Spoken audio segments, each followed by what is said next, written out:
all that breaking news in Istanbul, Turkey. Suicide bombers strike Ataturk Airport. The explosions left more than 24 people dead and dozens of others injured. And good evening to you on this very busy night. I'm Liz Cho. And I'm Bill Ritter. High alert tonight at 3 major airports in the tri-state. All flights between the U.S. and Turkey were suspended for a couple of hours after this deadly terror attack. Happened at 10 p.m. Turkish time. That's a busy time at that airport. Yeah, here's the very latest. At least 28 people are dead. And we have just learned that the number has grown from 60 to now 70 others have been injured. 3 terrorists opened fire with AK-47s. Police shot back, and that's when the terrorists detonated suicide belts. It happened outside the first security checkpoint at the international terminal. If not for that first layer of security, this horrible tragedy could have even been worse. Yeah, well, at our airports, the Port Authority says it's now deploying additional security there, and the NYPD stationing officers at the Turkish consulate on the east side of Manhattan. We have several reports tonight. We're going to begin with Eyewitness News reporter Joe Torres, who has the latest. He's in the newsroom. Joe, thank you. And as we said earlier, all flights between the U.S. and Turkey have been suspended for now, but flights already in the air, about 10 of them, will arrive at their destinations, including JFK. Eyewitness News reporter Kimberly Richardson is at Eyewitness News. Kimberly, thank you. Meanwhile, the NYPD taking at least one obvious action tonight. I'll show you the scene right now at the Turkish Embassy on the east side, 3rd Avenue and 50th Street. This is a live picture of, you can see 2 officers there, at least 2 that we can see. It's just as a precaution, they say. There are about 350,000 Turkish Americans in the U.S., the biggest chunk of them right here in the tri-state. And for many of them, this is obviously a nerve-wracking situation. Eyewitness News reporter NJ Burkett in Sunnyside, Queens, home to many Turkish immigrants. NJ. And Bill, no question about that. Queens Boulevard in the shadow of the 7 train, Sunnyside, Queens, where Turkish New Yorkers are watching the events unfolding in their home country and worrying about their friends and family members. They are gathering around televisions, Bill, with Turkish television, watching the events unfolding, as I said, in restaurants, coffee shops, essentially wherever they can find those televisions. It's the kind of attack that they've been fearing now for several months. Yes, Turkey has been a stable country, but there's been a huge influx of refugees in recent months and battles with ISIS on the Syrian border. You know, the director of the Turkish Cultural Center here in Queens told us he heard the news and picked up the phone to call his own family. Right after that, I called them, and then they said they are all okay, they're at home and, you know, safe. Big sigh of relief for you. Exactly. But you're concerned about your country, no question. Of course. Turkey is a very stable country, but especially last 2 years, we have some political problems in Turkey, and then because of that, we have also many refugees coming from Syria. About 2 million refugees that we have, and ISIS problem is right across the border.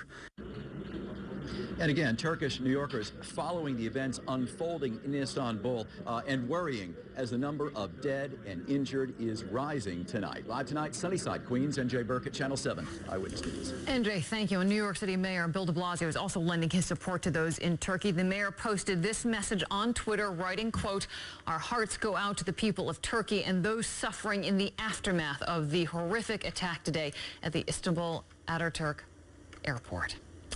And we invite you to stay with Eyewitness News and ABC News for the latest on this deadly attack in Turkey. World News Tonight with David Muir. We'll have much more coming up at the end of this broadcast. And we will send out breaking news alerts on our news app as we get more information.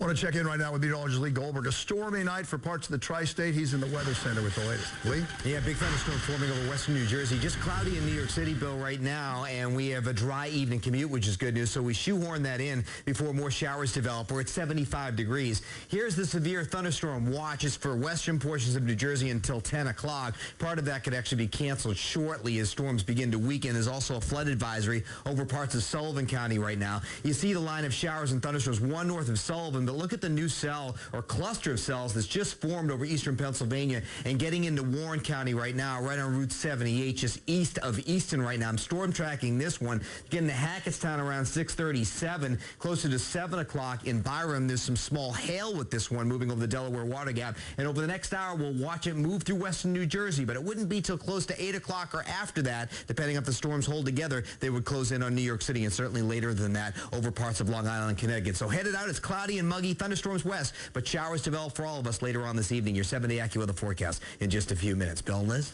All right, we'll see you then, Lee. Thank you. A frantic search tonight in New Jersey for the hit-and-run driver who killed a 21-year-old man. The victim, Zachary Simmons, walking across the street. This video shows him seconds before he was hit. It happened Saturday. Now cops trying to find the driver. Eyewitness News reporter Michelle Charlesworth at the scene. She's in Hoboken for us. Michelle.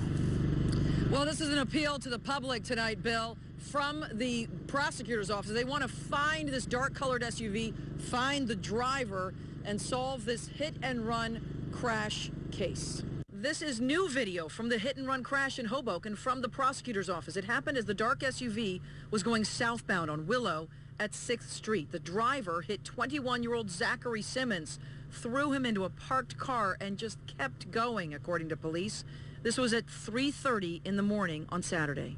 We don't have a whole lot of other information on it. We're seeking the public's help.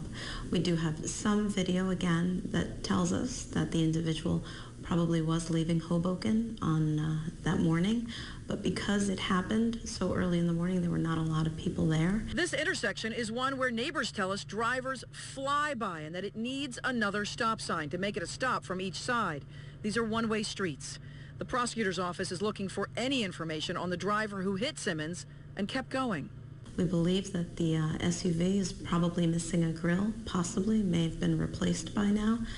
But if the public could tell us anything, if they've seen anything at all, no matter how minor, usually even small little details can help us out. This is a terrible time for the family, coming off of a celebration just days ago. Zachary had just gone with his cousin, Ben Simmons, to Barclays to watch his cousin become the first draft pick in the NBA and go to the Sixers. His cousin's latest tweets include a picture of the two of them, prayer hands, and the words, "Rest in peace, Zachary Simmons." If anyone knows something, they are asked, please, to contact the Hoboken Police or the Hudson County Prosecutor's Office. We are live in Hoboken tonight. Michelle Charlesworth, Channel 7, Eyewitness News. Maybe that video will help. Michelle, thank you. We're just ahead on Eyewitness News at 6. The big election to replace Congressman Charlie Rangel. And we continue to follow the big breaking news out of Turkey today. 3 explosions by 3 suicide bombers have killed 28 people and injured at least 70 others. We're going to have much more coming up right after this break.